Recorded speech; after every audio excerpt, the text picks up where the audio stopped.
We are the R.O.Y.S, the raisers of youthful soldiers for Christ. I am your host, Grace Mishere, and welcome to this week's show. Today, we are at Njoro Boys High School, Njoro Sub-County, Nakuru County. What are we talking about today? We are talking about standing out for God. What is the essence of standing out for God? Is it necessary for my life as a young person? Let's find out in a few minutes. But first, let's hear a brief history of the school up next.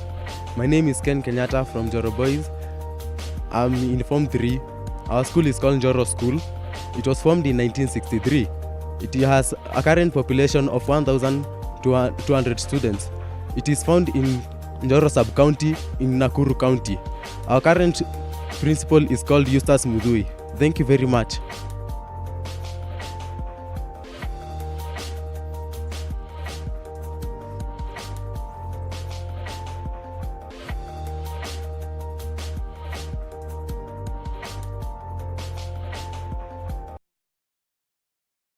Light of the world, you step down into darkness.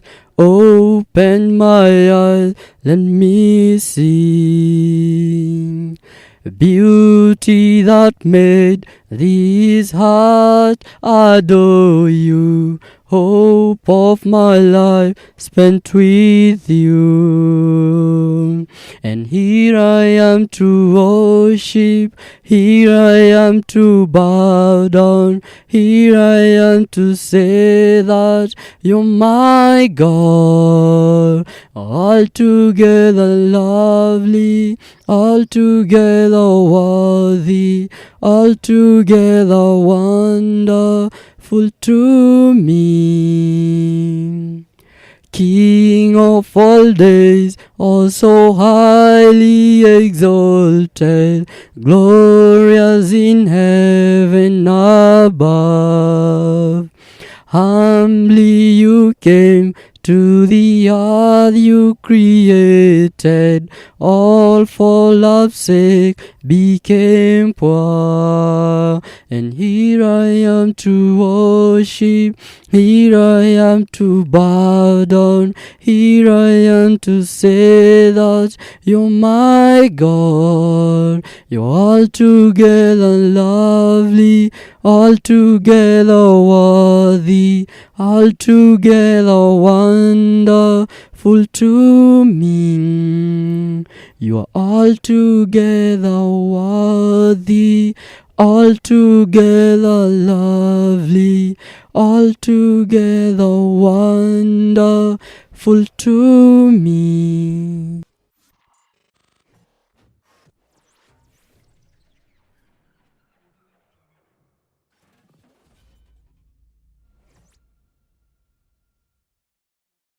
Nauliza kama vipi nikifeli leo, ama talanta yangu ikafoli leo, nani yatabaki na mama nyumbani? Nauliza kama vipi nikifeli leo, ama talanta yangu ikafoli leo, nani yatabaki na mama nyumbani? Sitalia tena, nimekataa, nimeamua kabisa. Machozi yangu huyaoni hata ukinikaribia usoni. Okay. Ilikuwa tarehe 3 mwezi wa 3 mnamo saa 3 mwaka wa 2003. Siku ya kuzaliwa kwake Barobaro aliyejulikana kama Banti Batu. Alikuwa mwana wa watu, kuzaliwa katika familia ya watu watatu ya mzee Batu. Familia ya mzee Batu ilikuwa ni maskini ajabu kicheki, kila mtu alikuwa tu skini. Kupata ugali kwa plate ilikuwa ni kama ndovu kupita kwa kipini. Banti ya kujali koza alikuwa tu makini. Kwa majaliwa Mwenyezi Mungu, Banti akaingia shule. Mbuyo alikuwa anamshow kila siku kucha asome na bidii za mcho ndo life sije kamwacha matatani. But akiwa kidato cha 3, father akapass. Hao wakafukuzwa juu rent kudai. So masa kadai, juu rent imedai, hawatadai njako za wana madai na mtu wa mayai. Waliamua kufall kwa streets. Quit kwa pits nilikuwa the way because that fits. Walikuwa wameanza kushika maisha mtaani, but hawakutaka life wache matatani mtaani. Banti aliamua kuform group na maboys. Walikuwa wakimove around tu kama toys. Kila siku kusaka food kwa mapits, but hawaku give up. In spite of many challenges, Banti aliamua kusaidia Masaki. Kila siku alikuwa na kuhata ridhe, ilikuwa ni kama kumiss food, but hawaku give up. Ikafika one day Banti akaamua kuchora. Alipokuwa mizanika picha zake, alipita sonko mmoja kuaminika. Alimgotea na kagoteka. Walinego 2-3 kisha yule boss aka notice, this is a street boy. Yule boy ni orphan akiwa na sister yake, cause masa alipass after kupatwa na heart attack. So ule mzee akamshika pesa ambazo alikuwa mpreserve kwa mahitaji, but Banti kama fisi alizinyakua. Yule mzee akamuonea huruma, akamtoa kutoka ghetto hadi Runda, kutoka ghetto hadi Runda. Indeed you need to see these deeds. Hajalishi uwe famous aje kama Diamond cha Chill House Zari, hajalishi una drive Bugatti, limo au Ferrari, kwa Yesu hakuna kuvari. We are all equal before Christ, na hiyo si siri. You just praise God, lift him up, na utakuwa umempa all the glory. God can raise you from nothing to something, from nobody to somebody. He can change your troubles to be your benefit points. Nauliza kama vipi nikifeli leo, ama talanta yangu ikafoli leo, nani atabaki na mama nyumbani?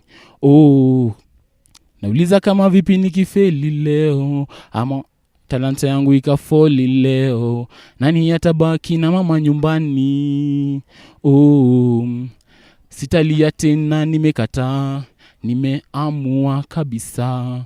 Machozi yangu huyaoni hata ukinikaribia usoni.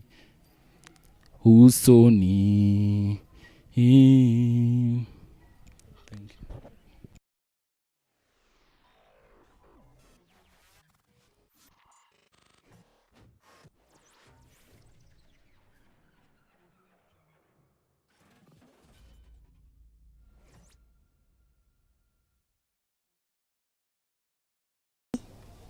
Nakwambia wafula wewe.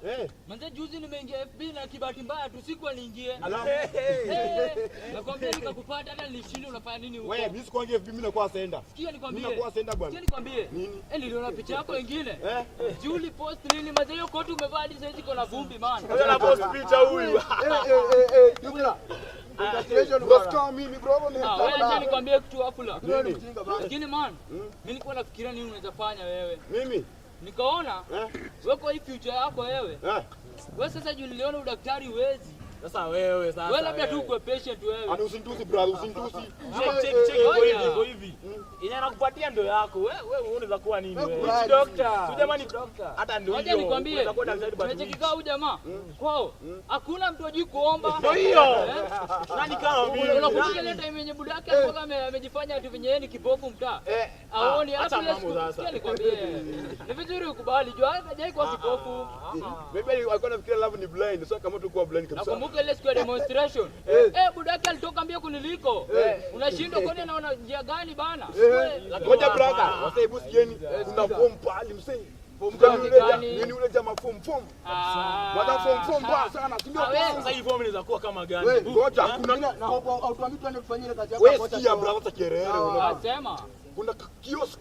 Ati kiosk. Ati retailer. Ngoja. Kuna KDF. Ngoja. Wait. Talking of a kiosk retailer. Mnakoga na pesa nyingi. Vitu zifanye hata mambo mingi. Mnakoga na pesa. Chekibu nyamaza wewe. Wewe ngoja huyu jamaa tutapia kwa. Cheki nini na tuende. Mimi ndio staro, nyinyi ni makila, sawa? Ngoja. Mnaenda kuiba. Sikizeni. Hakuna kuiba. Ngoja wewe. Tunajua kuna kuiba. Wewe toka. Waache kuiba. Wewe toka hapo. Wewe toka wewe. Tena tena huyu.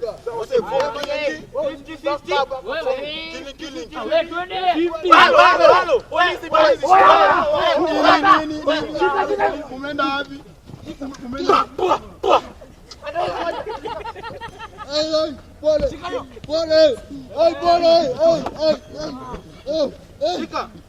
Amekufa huyu man. Baba shika. Tumeshika.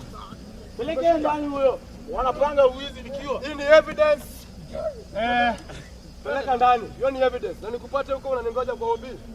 Our Father and our God, I come unto thy presence, my Father.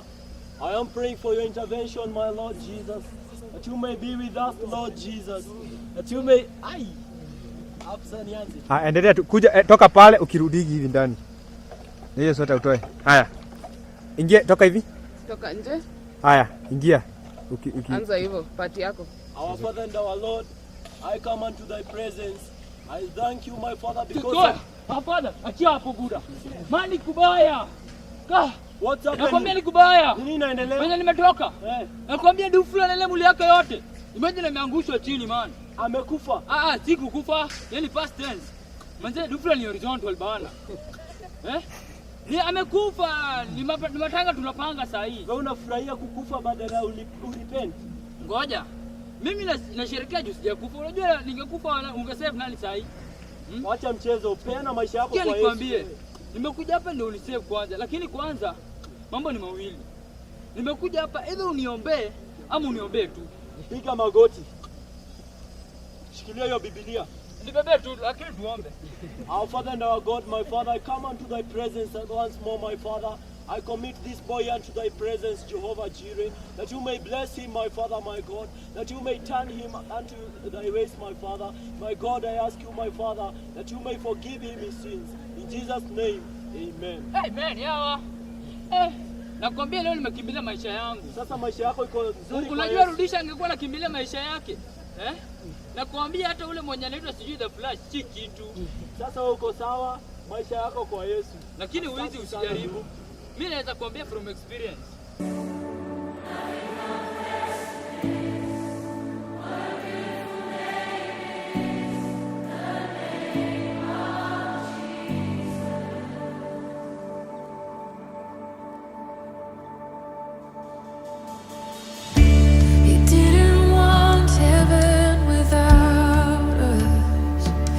Jesus, you brought heaven down.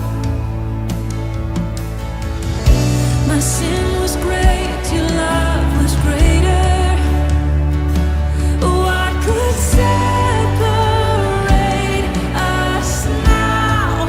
What a wonderful name it is. There are temptations that came to Joseph, but because Joseph loved God, he could not imagine sinning against his God. And because of Joseph loving God, he flew away from any manner of temptation that could make him sin against God. And we find that because the Bible records down there that Joseph was good in appearance. God had created him very, very well. He was handsome and very good in form and the way God had made him. And therefore, there was a temptation that came to him that the wife of the house, of the man of the house where he was living, wanted him to sleep with her. But Joseph knew, if I sin against God, I will not manifest my greatness. There was a seed of greatness that was in Joseph's life. And one thing Joseph knew, for me to manifest what God has put in me, I must first of all obey God. I must walk in God's ways. And that is what Joseph did. Joseph purposed in his heart that he will not sin against his God. How did he do this? One, he resisted temptation in the house where he was living. Number two, when temptations came, he managed to flee away from sin. Number three, what he did, he avoided to be in a seclusive place where sin could overcome him. You know, this woman got him in the house when he was doing his work, and therefore he avoided. He ran away. He removed even his coat and ran away from this woman. And because of this, God made him successful. One, because of Joseph fearing God, God made him successful. We know the story of Joseph very well. I'm just doing a recap so that we can have something this afternoon. The glory of God was reflected in his life. That is spiritually and even physically. We have seen that he was looking good, he was handsome, and even the glory of God was in Joseph's life. We find that God gave Joseph favor in his master's sight. If you purpose not to sin against God, you have favor. Wherever you go, you have favor with your friends, with your teachers, wherever you are. God will make you be favorable. You'll be favored, and then God will bless you, because we see that God blessed the Egyptian's house because of Joseph. And therefore, when you walk well with God, when you love God, you purpose in your heart that you're going to please God, God, you can even bless your family because of you. God can even bless and lift a school like this because of you. And because of Joseph's faithfulness, the whole of Israel was blessed, and they were able to be delivered. God showed him mercy even in prison. When you be in problems, when you want to call upon God because of your studies, because of maybe things that are happening in your circumstances, God will always have mercy. And therefore, young men in Njoro High School, I want to encourage you, just purpose in your heart, just to love God. God has called us as a ministry. It's an annex of our ministry, and we call ourselves R.O.Y.S for Christ. That is, raisers of youthful soldiers for Christ. Because we are living in the end time, and the devil's agenda is to destroy the life and the destiny of young men and young people, so that you don't manifest. And that's why you find most of them, they get into drugs. Just when you are just about to rise up and enter your destiny, somebody gets into drugs. Somebody, if it's a girl, she gets pregnant. You find that kind of a life, the devil destroys completely. But the Lord called us to go. We are in a school every weekend, every Sunday, telling young people, God has a purpose for your lives. Don't destroy your life. Love God with all your heart. Serve God. And that is the only way that you are going to get your dream. That is the only, if you dream to become maybe an engineer, maybe you dream, you have big dreams. Dream and dream big. Remember, Joseph was a dreamer. He dreamt, and finally, because he feared God, he attained his dreams. So you want to manifest, you want to become that engineer, that doctor, that whatever you dream, just fear God and honor God with your body. Honor God with all you are. And in the final end, I promise you that you are going to go far. You will attain your destiny. As I had a relating story of somebody who is known as Ben Carson. He is a story that you can read. This a young man, he walked and came to know God very early. And at the age of about Form 3, he managed to realize what God had put in him. And exactly he knew what God wanted him to be. And therefore, he could not beat about the bush. He knew God wanted me to become a doctor, and not just a doctor, a neurosurgeon. And there is a way he has walked with God. It's a story that is so encouraging to young people. And finally, today, Ben Carson is one of the most known and famous neurosurgeons in the whole world. So young people in high school in Njoro Boys, I want to encourage you, live for God. And because of time, we are not going to go on. But even when you go home, please stand up for Jesus. All right? Yes, stand up for Jesus. We have a program every Saturday at 4 p.m. We have purposed just to try and evangelize to young people, telling them, can you resist the devil? The devil's agenda is to destroy your life, but God's agenda is to make you complete in all that he created you to be.